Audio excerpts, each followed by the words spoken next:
Rádio Rio de Janeiro, a emissora da Fraternidade, passa a apresentar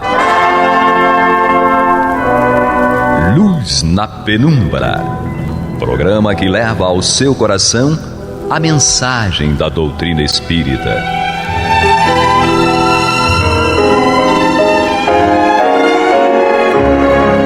E com vocês, Eduardo Araújo, para o estudo de O Livro dos Médiuns, da obra codificada por Allan Kardec.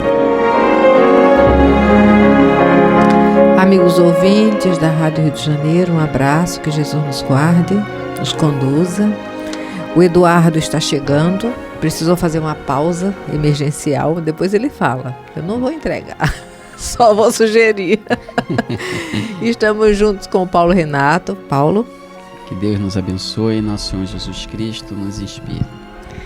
E o Vinícius na técnica. Então nós vamos estudar o Livro dos Médiuns, na primeira parte, capítulo 4 ainda, estudando sobre dos sistemas, né? E o item de hoje é o 45, Sistema Sonambúlico. Quer fazer a leitura, Paulo? Faço sim. Item 45. Sistema sonambúlico. Mais adeptos teve este que ainda conta alguns. Admite, como o anterior, que todas as comunicações inteligentes provêm da alma ou espírito do médium. Mas, para explicar o fato de o médium tratar de assuntos que estão fora do âmbito de seus conhecimentos, em vez de supor a existência nele de uma alma múltipla, atribui essa aptidão a uma sobreexcitação momentânea de suas faculdades mentais, a uma espécie de estado sonambúlico ou estático, que lhe exalta e desenvolve a inteligência. Não há negar, em certos casos, a influência desta causa.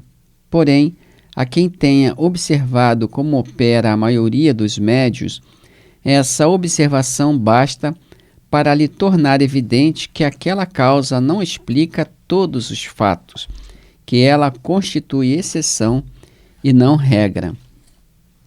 Poder-se-ia acreditar que fosse assim se o médium tivesse sempre ar de inspirado ou de estático, aspecto que, aliás, lhe seria fácil aparentar perfeitamente se quisesse representar uma comédia. Como, porém, se há de crer na inspiração quando o médium escreve como uma máquina, sem ter a mínima consciência do que está obtendo, sem a menor emoção, sem se ocupar com o que faz, distraído, rindo e conversando de uma coisa e de outra. Concebe-se a sobreexcitação das ideias, mas não se compreende possa fazer que uma pessoa escreva sem saber escrever, e ainda menos quando as comunicações são transmitidas por pancadas ou com auxílio de uma prancheta de uma cesta. No curso desta obra teremos ocasião de mostrar a parte que se deve atribuir à influência das ideias do médium. Todavia, tão numerosos e evidentes são os fatos em que a inteligência estranha se revela por meio de sinais incontestáveis, que não pode haver dúvida a respeito. O erro da maior parte dos sistemas que surgiram nos primeiros tempos do Espiritismo está em haverem deduzido de fatos insulados conclusões gerais. Pois é, porque o sonambulismo é uma faculdade anímica, não é? Então, o próprio médium, ele não pode ter um transe anímico. Agora, o sonambulismo como mediunidade teria que ter uma outra inteligência. E ele vai mostrando, se fosse dessa forma, a característica do médium no momento da comunicação seria sempre a mesma, como ele diz aqui. E dessa maneira seria muito fácil para ele ficar como se estivesse representando a comédia. Não é? Mas não é assim que ocorre. As comunicações são diversas, de forma diversificada também, lembrando logo Parnaso de Além Túmulo. Já pensou? O Chico, em transe sonambúlico, fazer tudo que ele fez ali, estilo diferente, linguajar diferente, e técnica. Poesias Meu inéditas, Deus, né? Ave Maria. E poesias inéditas, muitas delas. Com um cunho de sobriedade cristã. Porque todos que estão no Parnaso de Além Túmulo não são. É um detalhe à parte. Não são quaisquer poesias que estão ali. São poesias que nos convidam à moralidade. E pelo que nós sabemos, através dos biógrafos do Chico, o Emmanuel, que era o orientador do Chico, não permitia que o Chico, que as faculdades mediúnicas do Chico fossem utilizadas sem outro propósito, senão a da difusão da esperança, da alegria, da confiança em Deus, baseada nos ensinos de Jesus. Então, toda a obra mediúnica do Chico, sem erro, né? Sem, como diz, medo de errar, toda ela é cristã, tem seus fundamentos cristãos, porque o benfeitor Emmanuel é um espírito eminentemente cristão, haja vista até as suas experiências na Igreja Católica, por exemplo, em outras religiões, e claro que aqueles valores cristãos adquiridos anteriormente estavam sedimentados na sua alma e agora com uma luz diferente no campo da compreensão, né? Essa luz que a gente identifica hoje ser aquilo que a doutrina espírita traz. Então nós observamos que seria impossível desqualificar o Chico, alguns até tentaram, no sentido de dizer que aquelas mensagens que ele recebeu, aqueles livros eram todos da cabeça dele, desse estado estático ou sonambúlico. E o Chico, sempre achei muito interessante mesmo, a maneira do Chico proceder com relação aos detratores, aqueles que tentavam desqualificar a mensagem, e o próprio mensageiro, né? O Chico não se importava, né? Ele tinha uma tranquilidade que era bem próprio de quem diz a verdade, de quem não está preocupado em enganar, em se defender, porque ele sabia o que tinha feito, sabia que a mensagem havia passado por ele e vinha de outras mentes, fora da dele. Ele tinha essa absoluta certeza e ele sabia que não podia compartilhar essa certeza com os outros. Que os outros usassem do seu direito de opinião, mas não alteravam o seu emocional, as suas convicções. Então, às vezes, nos debates, aquele próprio debate da TV Tupi, né? O Pinga Fogo. O Pinga Fogo. Teve até um filósofo, um escritor lá que tentou colocar no Chico essa pecha aí de animismo, né? Dizendo que tudo pertencia a ele. E Chico manteve a serenidade, respondeu com serenidade, mostrando que ele não faz esse papel, né, não representa uma comédia. Né? E quem conheceu o Chico, no próprio programa, ao final do programa, ele psicografava, né? Então ele psicografou ele ao vivo, sob lentes lá da TV e muita gente assistindo. Ele psicografou aquela mensagem lá de Castro Alves, acho que foi Castro Alves no segundo Pinga Fogo em dezembro. Ele psicografou a mensagem de Castro Alves falando sobre o Brasil. Muito linda aquela mensagem, numa agilidade, numa rapidez que era impossível a pessoa ir formando as ideias e escrevendo naquele momento, porque mesmo o poeta, né, o que ele faz, ele não escreve a sua poesia direta, né? Ele vai pensando naquilo que vai escrever e tem aquelas interrupções naturais da escrita, né? Corrige aqui, corrige ali, mas o Chico não, ele psicografa, como diz Allan Kardec aqui, naquela agilidade, naquela rapidez que nem o pensamento que está acompanhando ali a escrita consegue acompanhar. Então, realmente não tem como negar essa interferência de uma inteligência, digamos, estranha à do médium naqueles fenômenos todos que Kardec observa aqui e faz análise. Mas no próprio Livro dos Espíritos, na questão 525 e 439 em diante, ele fala sobre, na 525, fala sobre o sonambulismo, quem desejar ler, né, em casa. Então, tem uma série de questões aqui interessantes.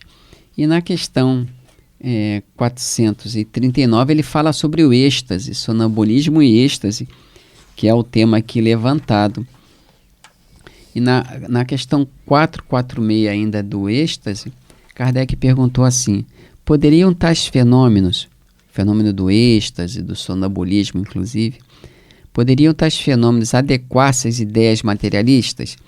Quer dizer, se poderia se admitir que aqueles fenômenos de escrita direta, de psicografia, fossem da própria alma, né, da própria pessoa que estava ali a ser objeto da influência dos benfeitores, né, dos espíritos que escreviam ou produziam o fenômeno por ele. Então, Kardec perguntou, esses fenômenos podem se adequar? As explicações materialistas são suficientes para explicar o fenômeno? Aí os espíritos responderam a Allan Kardec: aquele que os estudar de boa fé e sem prevenções não poderá ser materialista nem ateu, né? Então essa argumentação toda tentando reduzir o fenômeno à questão anímica, à questão do sonambulismo ou do êxtase, né, da exaltação das ideias, na verdade, eles não estudaram com profundidade nem afinco. Por isso tiveram conclusões errôneas e precipitadas. Está materializando-se aqui agora uma figura estranha. Fala aí, menino. Cheguei. Muito tapado. O que foi? Vinícius está ali fazendo um sinal cabalístico. Agora tá bom, né? Então, muita paz aos nossos ouvintes. Eu imagino o que a Miranda e o Paulo Renato falaram sobre a minha pessoa na minha ausência. O Paulo Renato chega a estar vermelho. Isso é a demonstração. Isso é demonstração de afeto. Que algo grave aconteceu aqui, mas tudo bem. Jesus, depois você vê. E aí, mas vamos lá. Nós estudamos o item 45, agora vamos para o 46. Então vamos nós, que é o sistema pessimista, diabólico ou demoníaco. Entramos aqui numa outra ordem de ideias, comprovada a intervenção de uma inteligência estranha. Tratava-se de saber de que natureza era essa inteligência. Sem dúvida que o meio mais simples consistia em lhe perguntar isso. Algumas pessoas, contudo, entenderam que esse processo não oferecia garantias bastantes e assentaram ver em todas as manifestações unicamente uma obra diabólica. Segundo essas pessoas, só o diabo ou os demônios podem comunicar-se. Conquanto fraco eco encontre hoje esse sistema, é inegável que gozou por algum tempo de certo crédito, devido mesmo ao caráter dos que tentaram fazer que ele prevalecesse. Faremos, entretanto, notar que os partidários do sistema demoníaco não devem ser classificados entre os adversários do espiritismo. Ao contrário, sejam demônios ou anjos, os seres que se comunicam são sempre seres incorpóreos. Ora, admitir a manifestação dos demônios é admitir a possibilidade da comunicação do mundo visível com o mundo invisível, ou pelo menos uma parte deste último. Compreende-se que a crença na comunicação exclusiva dos demônios, por muito irracional que seja, não houvesse parecido impossível quando se consideravam os espíritos como seres criados fora da humanidade. Mas, desde que se sabe que os espíritos são simplesmente as almas dos que hão vivido, ela perdeu todo o seu prestígio. E pode-se dizer toda a verossimilhança, isso. Porquanto admitida, o que se seguiria é que todas essas almas eram demônios, embora fossem as de um pai, de um filho ou de um amigo.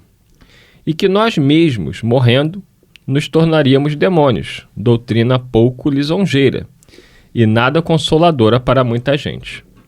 Bem difícil será persuadir uma mãe de que o seu filho querido, que ela perdeu e que lhe vem dar, depois da morte, provas da sua afeição, e de sua identidade, é um suposto Satanás. Sem dúvida, entre os espíritos há os muito maus, e que não valem mais do que os chamados demônios, por uma razão bem simples, a de que há homens muito maus que, pelo fato de morrerem, não se tornam bons. A questão está em saber se só eles podem comunicar-se conosco. Aos que assim pensem, dirigimos as seguintes perguntas. Aí daqui a pouquinho a gente fala das perguntas que ele dirige. Mas esse sistema, Kardec diz que ele estava já caindo em desuso na época, hoje em dia ele ainda é muito forte. Porque ele ganhou uma força muito grande com as igrejas protestantes, sobretudo as pentecostais, né? Que hoje em dia trabalham muito essa questão do demônio. A própria Igreja Católica, de certa forma, ela fica numa situação delicada, porque admitir a comunicação dos desencarnados é algo que a Igreja, enquanto instituição, ainda não proclamou como possibilidade.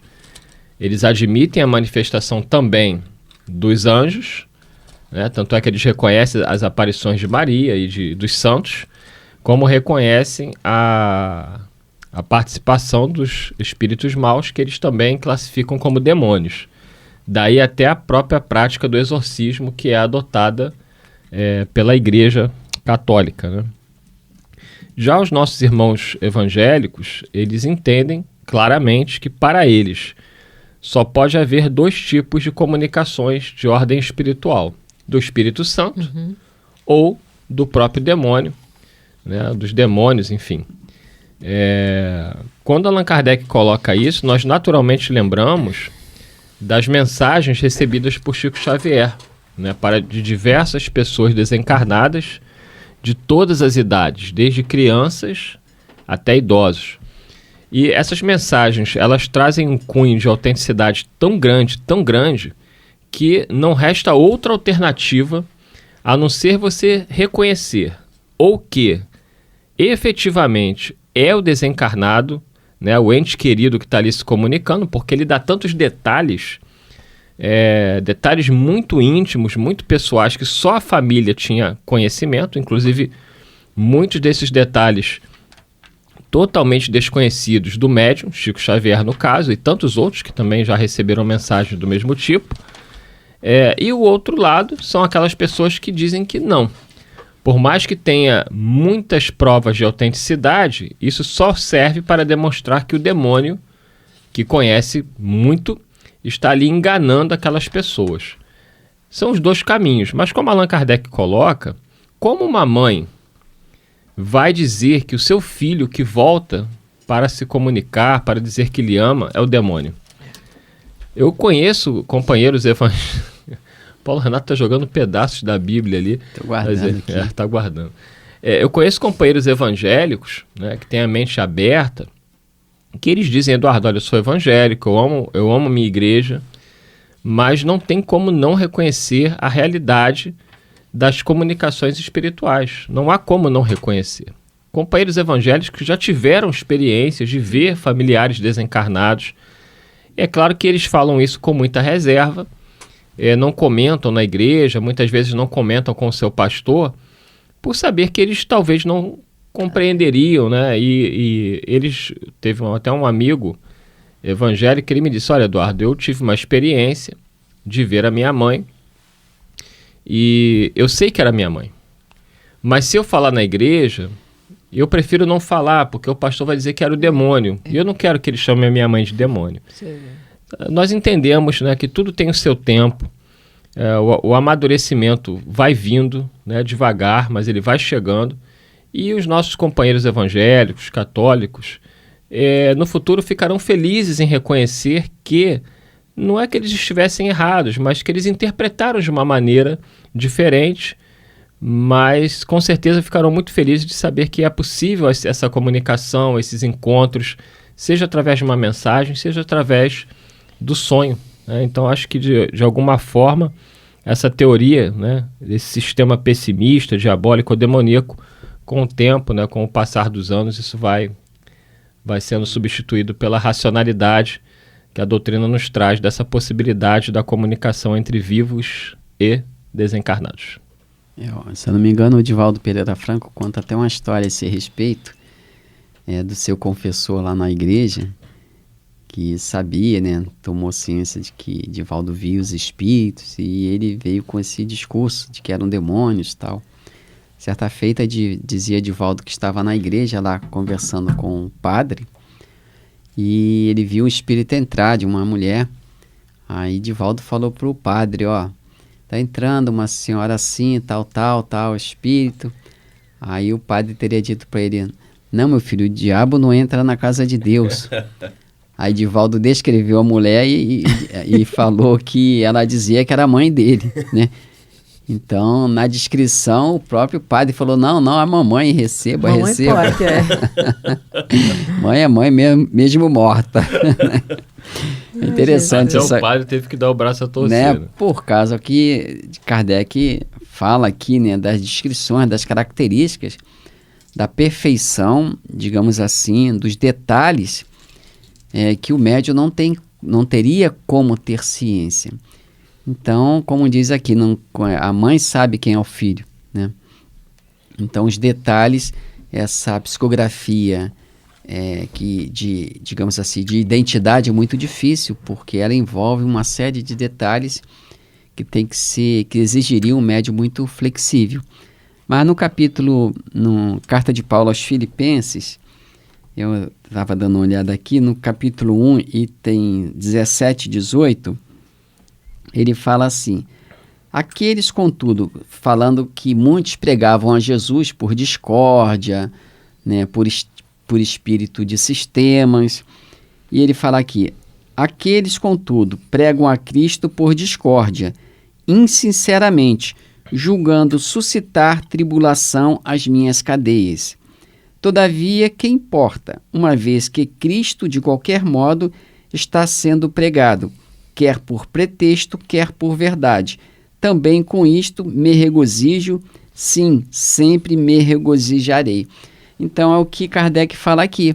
Mesmo aqueles partidários do sistema pessimista ou demoníaco estão divulgando a comunicação do mundo espiritual com o mundo físico. Então, parafraseando aqui a Paulo, o que importa se divulgam pelas vias da compreensão errada? O importante é que divulgam a possibilidade desse canal de comunicação. Eu, quando atendo um paciente evangélico, eu vou usar a linguagem dele. Isso. Então, no consultório, eu falo assim: você não acredita que existe a influência do mal? Acredito. Falei: então, você, nesse momento, isso que você está pensando é uma influência do mal tentando desviar você da rota do bem. Então, eles conseguem entender isso. Eu vou usar a linguagem dele, muitas vezes eu vou usar a linguagem que é acessível para ele, do próprio demônio, mas que ele entenda, porque na prática só muda os nomes. Só muda o nome. Eu poderia dizer que é um mau espírito, ou o demônio, como ele entende. Mas no futuro ele vai compreender que este demônio que ele tem como um ser infinitamente perverso não é um irmão dele, que um dia será também uma pessoa do bem. Como disseram os espíritos Allan Kardec, os espíritos são as almas dos homens, né? Quer dizer, todos aqueles que desencarnaram partiram para o mundo espiritual. É isso aí. Dito isso, chegamos ao final de mais um programa. Agora somente esperando a Maria de Fátima Miranda se despedir. Que Jesus nos conduza. Graças a Deus. Paulo Renato. Deus nos abençoe. Muita paz. Até o próximo programa. Você está ouvindo pela Rádio Rio de Janeiro o programa Luz na Penumbra, com o estudo de O Livro dos Médiuns, na apresentação de Eduardo Araújo.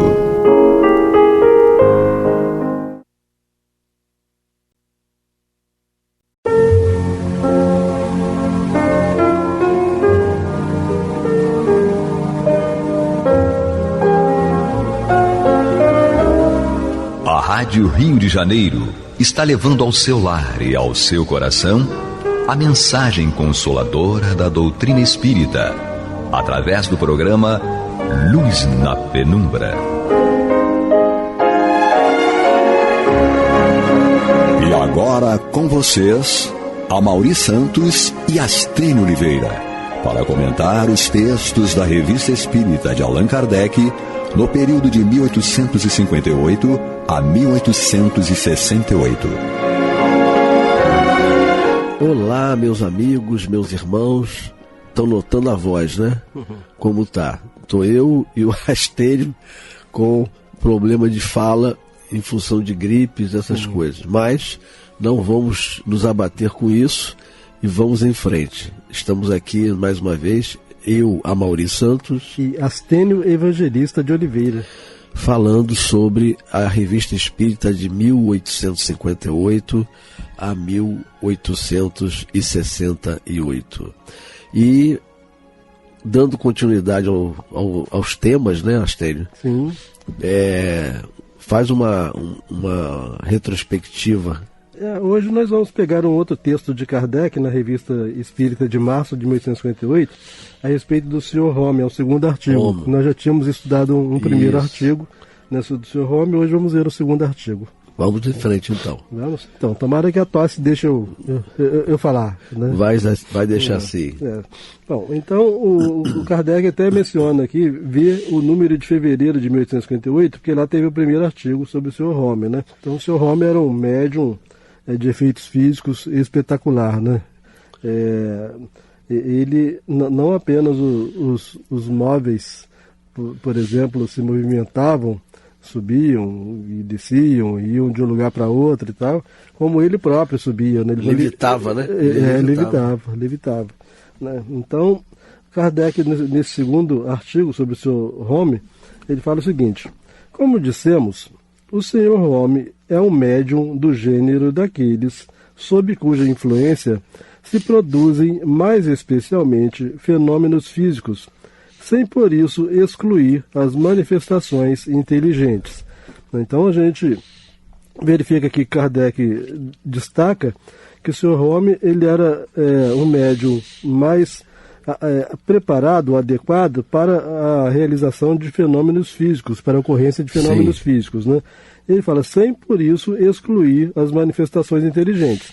Então as manifestações inteligentes ficavam em segundo plano, né? Mas de qualquer forma... Que ele era mais, vamos dizer assim, ele tinha mais energia na parte de movimentação de objetos, dele próprio também, né? Isso, né? Então vamos lá.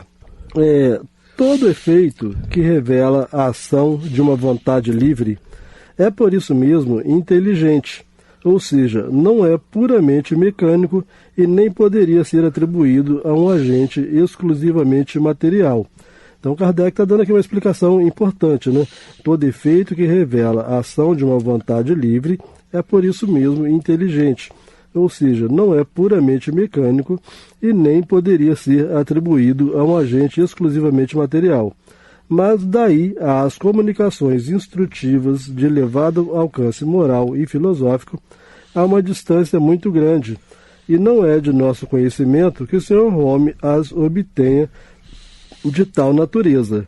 Então a gente verifica que o Chico Xavier, por exemplo, as comunicações eram todas de natureza instrutiva. Sim. Né? Então Chico Xavier não realizava, pelo menos em regra, não realizava fenômenos físicos. Como né? é o caso do Divaldo Pereira Franco. Sim, também. Aí prossegue Kardec dizendo assim, não sendo médium escrevente, a maior parte das respostas é dada por pancadas, indicativas das letras do alfabeto. Então, mesmo os fenômenos de ordem inteligente, eles eram realizados através das pancadas, que eram fenômenos físicos. Né? Então, não sendo médium escrevente, a maior parte das respostas é dada por pancadas, indicativas das letras do alfabeto, meio sempre imperfeito e bastante lento, que dificilmente se presta a desenvolvimentos de uma certa extensão. Entretanto, ele também obtém a escrita, mas por outro processo, de que falaremos dentro em pouco. Né? Então, imagina, né, como as mensagens inteligentes, as comunicações inteligentes se davam através da tipologia, né, das pancadas. Imagina como escreveria um romance, por exemplo, através da tipologia. Demoraria uma vida. Né? Verdade. Okay? Mas aí o que importa, então, nesse primeiro parágrafo desse artigo do Kardec é demonstrar que o Sr. Home ele era um médium principalmente de efeitos físicos. Né? Como a gente vê numa das biografias do Divaldo, parece que da Ana Lende, mencionando que o Divaldo é a reencarnação do Sr. Home, então a gente verifica, na hipótese de ser de fato, a gente verifica que numa existência foi médio de efeitos físicos, noutra médio de efeitos inteligentes. Perfeito. Uhum. Bom, digamos primeiro, como princípio geral, que as manifestações ostensivas, as que impressionam os sentidos, podem ser espontâneas ou provocadas. Então vamos rever isso aqui devagar, né? Digamos primeiro, como princípio geral, que as manifestações ostensivas, e aqui ele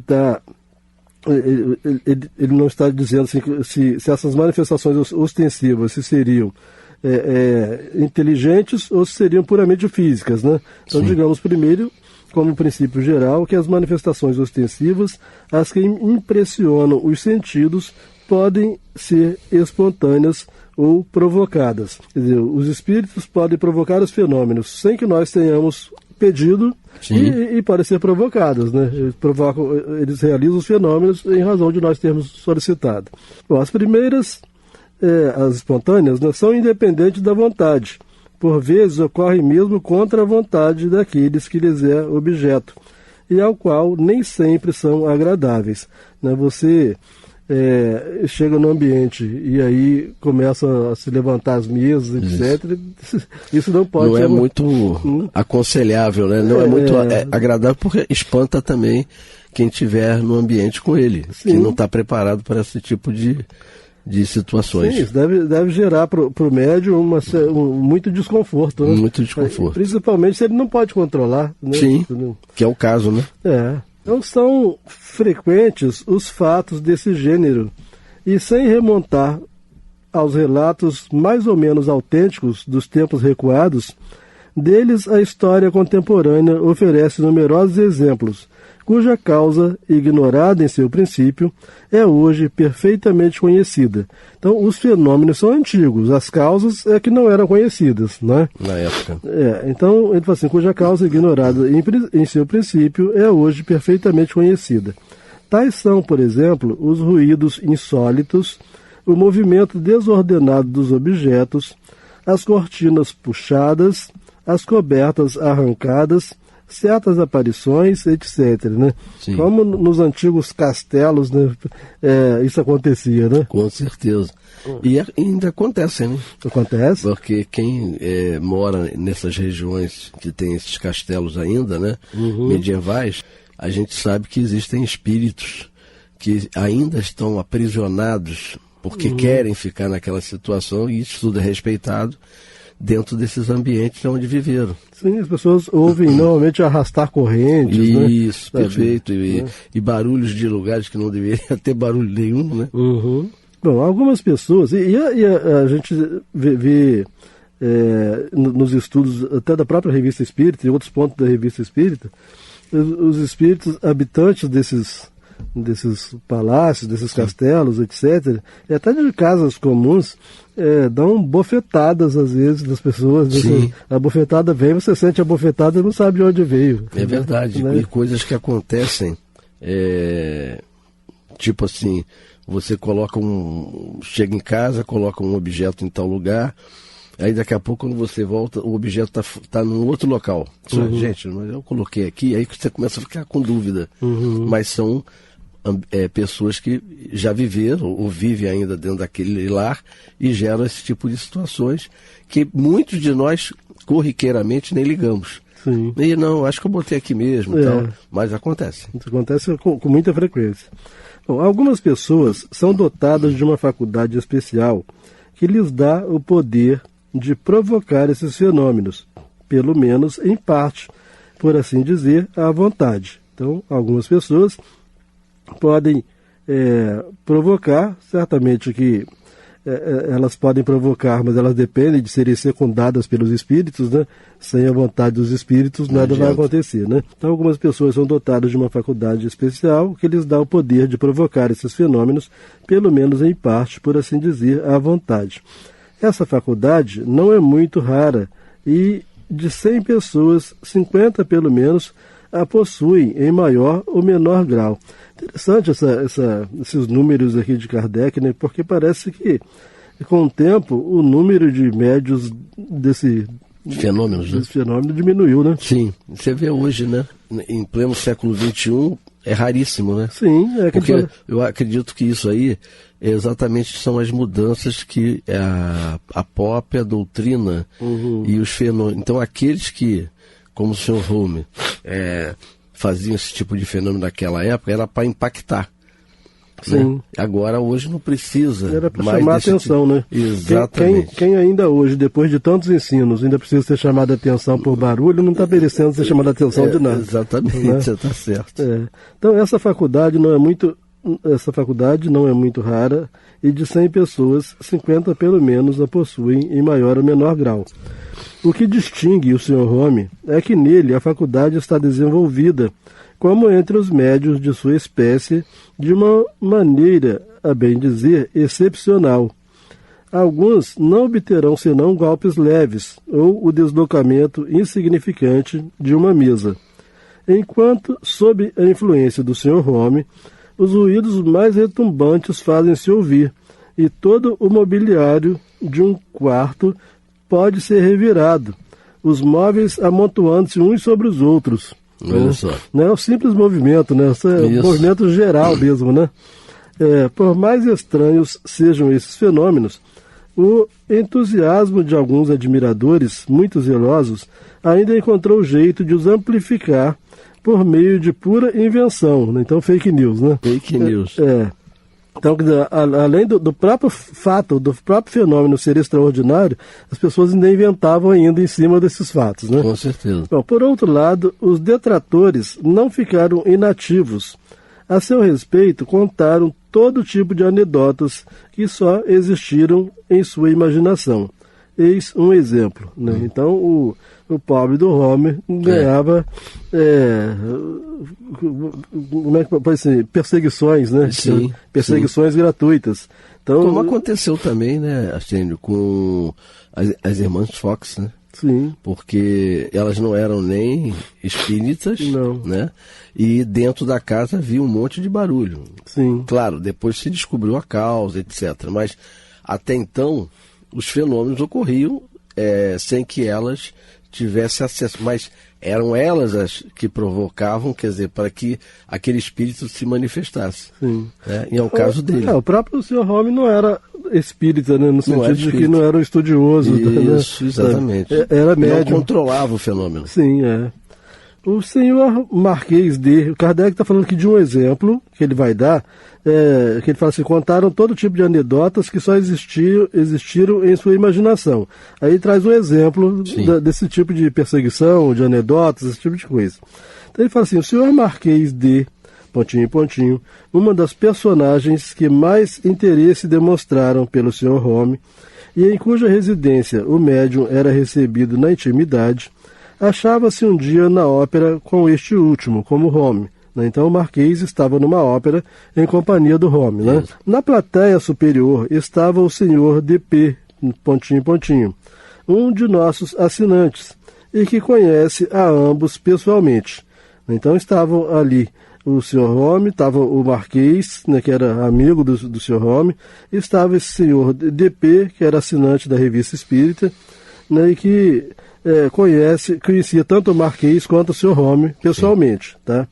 Seu vizinho entabula conversação com ele. O assunto é o Sr. Home. Então, vizinho lá do Sr. P, vizinho lá do espetáculo, né? Entabula conversação a respeito do Sr. Home. Então, seu vizinho entabula conversação com ele. O assunto é o Sr. Home. Acreditais, disse ele, que aquele pretenso feiticeiro, então, como é que ele era chamado, né? Feiticeiro. Que aquele pretenso feiticeiro, aquele charlatão, encontrou meio de introduzir-se na casa do senhor Marquês D., né? Marquês D., pontinho, pontinho, né? Seus artifícios, porém, foram descobertos, e ele foi posto no olho da rua, a pontapés, como um vil intrigante. Então isso aqui já era as invencionistas, né? Então dizendo que o Eram as fofocas, né? Dizendo que o Sr. Home foi colocado para fora da casa do Marquês a pontapés. Isso. Né? Bom, estáis bem certo disso? Pergunta o senhor D.P. Conheceis o senhor Marquês D? Certamente, responde o interlocutor. Nesse caso, diz o senhor D.P., olhai naquele camarote. podereis vê-lo em companhia do próprio Sr. Home, ao qual não parece que queira dar pontapés. É isso aí o outro ironizou. Né? Então, você vê que era pura invencionice, né? Não tinha nada a ver com a realidade, né? Bom, diante disso, nosso melancólico falador, não julgando conveniente continuar a conversa, pegou seu chapéu e não apareceu mais. Né? Claro, viu que a fofoca dele estava... Pagou o mico do dia. Né? É isso aí. Né? Por aí se pode julgar do valor de certas afirmações. Seguramente, se certos fatos divulgados pela maledicência fossem verdadeiros, ter-lhe-iam fechado mais de uma porta. Mas como as casas mais respeitáveis sempre lhe estiveram abertas, então ele vivia em companhia da nata da sociedade, né? Mas como as casas mais respeitáveis sempre lhe estiveram abertas, deve-se concluir que sempre e por toda parte ele se conduziu como um cavalheiro. Diz que ele tinha um perfil assim, bastante nobre mesmo, né? Era muito ele jovem. Também não era uma pessoa pobre, né? No sentido de, não só das manifestações, mas ele era uma pessoa que tinha cultura. Sim, E ele vivia na casa da nobreza da época, né? Bom, você está me lembrando, sabe quem? Comentando sobre o Home, do Rasputin. Lembra? Me lembro. Os czares botaram ele dentro da casa, porque ele falava, ele dizia coisas que impressionavam a czarina e tudo isso. Então, ele foi colocado dentro no nível da dinastia, né? O Kardec prossegue então dizendo o seguinte: basta, aliás, haver conversado algumas vezes com o Sr. Home para ver que, com a sua timidez e a sua simplicidade de caráter, seria o mais desajeitado de todos os intrigantes. Insistimos nesse ponto pela moralidade da causa. Voltemos às suas manifestações. Então Kardec estava aqui fazendo uma defesa do Sr. Home, né? Sim. Então voltemos às suas manifestações. Sendo o nosso objetivo fazer conhecer a verdade no interesse da ciência, tudo quanto relatamos é colhido em fontes de tal maneira autênticas que podemos garantir-lhes a mais escrupulosa exatidão. Então Kardec não se baseava nas fofocas, né? Sim. Então, para ele poder acatar, admitir e escrever até na revista, é porque a fonte realmente era respeitável. Né? Temos testemunhas oculares muito sérias, muito esclarecidas e altamente colocadas para que sua sinceridade possa ser posta em dúvida. Se dissessem que essas pessoas puderam, de boa fé, ser vítimas de uma ilusão, responderíamos que há circunstâncias que escapam a toda suposição desse gênero. Aliás, tais pessoas estavam muito interessadas em conhecer a verdade para não se precaverem contra toda falsa aparência. Né? Então, Kardec não admitia aqueles aqueles discursos, né, no sentido de que essas pessoas foram vítimas de ilusão, até que são pessoas as mais diferentes, as pessoas mais sensatas, mais sérias, lógicas, né? Sérias, época, né? É isso, né? E as pessoas sensatas não são vítimas de ilusão, né? Exatamente. As pessoas muito crentes que costumam ser vítimas de ilusão. E aí, prosseguindo, Kardec nos diz o seguinte: geralmente o Sr. Home começa suas sessões pelos fatos conhecidos, pancadas em uma mesa ou em qualquer outra parte do apartamento, procedendo, como já dissemos, a lures. Segue-se o movimento da mesa, que se opera, primeiro, pela imposição das mãos, dele somente ou de várias das pessoas reunidas, depois a distância e sem contato. Então, para começar a sessão, havia a imposição das mãos. Mas isso era só para dar o movimento inicial. O start, né? Para começar. Isso. Aí depois disso, os movimentos se davam, né, independentemente de qualquer participação do próprio Home ou de qualquer participante. Né? Bom, é uma espécie de ensaio. Muito frequentemente, ele nada mais obtém além. Vai depender da disposição em que se encontra e algumas vezes também da dos assistentes. Há pessoas perante as quais jamais produziu coisa alguma. Isso é interessante porque você estudando o livro dos médiuns, você vai verificar que Kardec coloca lá que existem pessoas que como se elas fossem assim, um material refratário, que elas dificultam a manifestação dos espíritos. Basta que elas estejam presentes. Exatamente, entendeu? até pelo pensamento, né? Porque, como você falou, elas são refratárias, então já senta, eu não acredito. Pronto, já criou uma barreira, né? E aí os fenômenos muitas vezes não saem como deveriam sair. Isso. Então basta a presença delas para que os fenômenos fiquem prejudicados. Então ele fala assim, há pessoas perante as quais jamais produziu coisa alguma, mesmo sendo seus amigos. Então, amigos do Home que nunca presenciaram nenhum fenômeno. E quando eles estavam presentes, o fenômeno não acontecia. Não nos alongaremos sobre esses fenômenos, hoje tão conhecidos, e que só se distinguem por sua rapidez e energia. Muitas vezes, após várias oscilações e balanços, a mesa se destaca do solo, eleva-se gradualmente, lentamente, por pequenas sacudidelas, não mais alguns centímetros somente, mas até o teto. Então a mesa se levantando até o teto, né? E fora do alcance das mãos. Após permanecer suspensa no espaço por alguns segundos, desce como havia subido, lenta e gradualmente. Então, Kardec está informando aqui aquilo que ele presenciou e aquilo que ele ouviu de fontes seguras, né? A respeito de como aconteciam os fenômenos no ambiente, né, onde o Sr. Home estava. Como os nossos minutos estão finais, vamos ler só uma partezinha do próximo parágrafo, e no próximo programa a gente retoma o mesmo parágrafo, né? Então, Kardec diz o seguinte: sendo um fato conhecido a suspensão de um corpo inerte e de peso específico incomparavelmente maior do que o do ar, concebe-se que o mesmo se possa dar com um corpo animado. Então, um corpo inerte, que é uma mesa, né? Então, se a mesa pode se levantar, pode ser com um corpo humano, né? Também.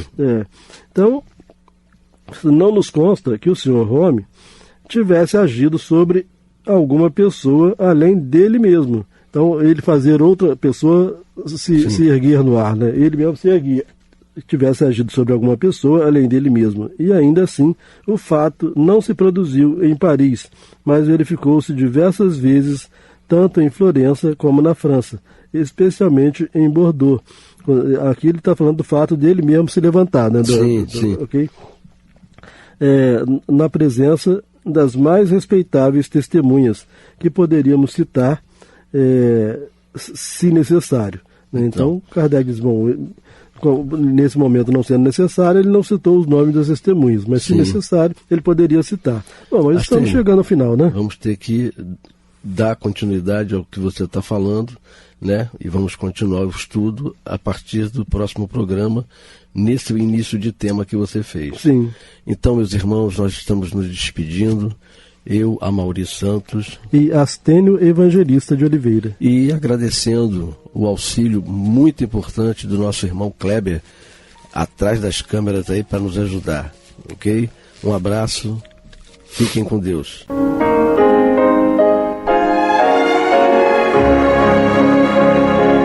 E vamos ouvir agora a prece de encerramento de nosso programa, na voz de Geraldo de Aquino. Jesus, dá-nos coragem para a luta, piedade para os insultos e misericórdia para as injustiças e ingratidões. Limpa nossa alma de inveja e ambições mesquinhas, de ódio e de vingança o nosso caminho. E que dentro em pouco, ao recolher-nos de novo ao calor do nosso leito, para que o sono nos dê a paz e o esquecimento das tristezas humanas, possamos sentir, Senhor, no mais íntimo de nosso ser, a doçura indefinível do Teu amor e a grandeza incomparável da Tua divina presença. Que assim seja.